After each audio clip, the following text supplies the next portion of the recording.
Fellas, great to be here as always. Your cattle, phenotypically, they look fantastic. Yeah, well, thanks Ben, great to have you here again.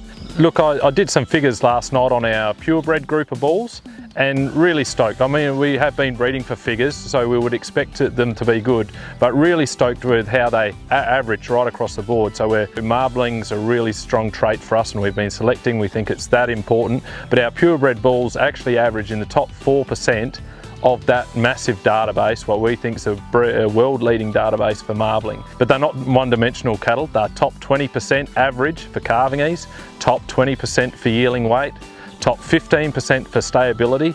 That's so important, you know, for maternal characteristics and, you know, a key economic indicator for commercial cattlemen. There's sort of 17 million cattle in the database, and it covers multiple of breeds.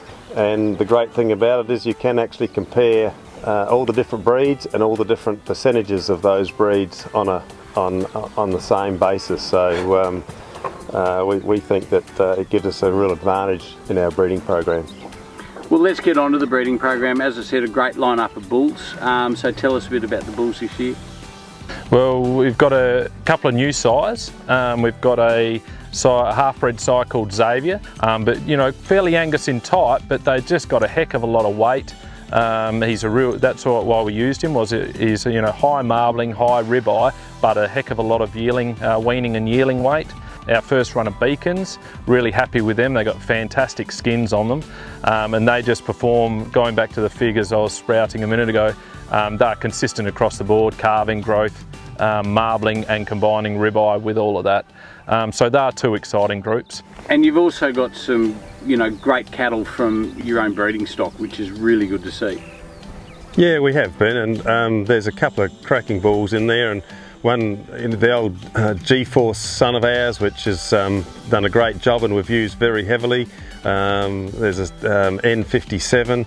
I mean, Dick Whale called him a tank, and I think you saw him, and he's exactly is what he is, and he's got a heck of a lot of meat in him. He's deep, he's thick, structurally he's very good, and we think he'll be a real eye catcher come sale day. And then we've got another bull, a son of G-Forces, which is K25 Enforcer, and we've got some of his sons in this year's sale. They are long, plenty of thickness and depth about them, and Dick rated them very highly when he assessed them. So we're looking forward to seeing what people think of them when they come and see them on the field day and obviously at sale day.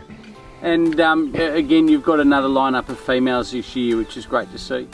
We've selected what we think are some very good females. In the females that we've sold in the past, we've had great feedback on. These will be no different. They average very highly for the traits that we push, like stayability. They average in the top 10% of the breed for stayability, that group of sale females.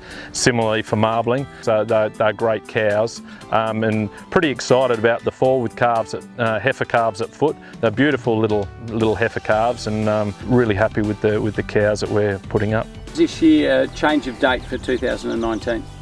Yes, Ben, we've decided to move the sale 2 weeks earlier, still on a Friday, but we think it's going to be more convenient for our clients to be able to buy Simmentals, and we look forward to seeing everyone there on Friday the 8th of February.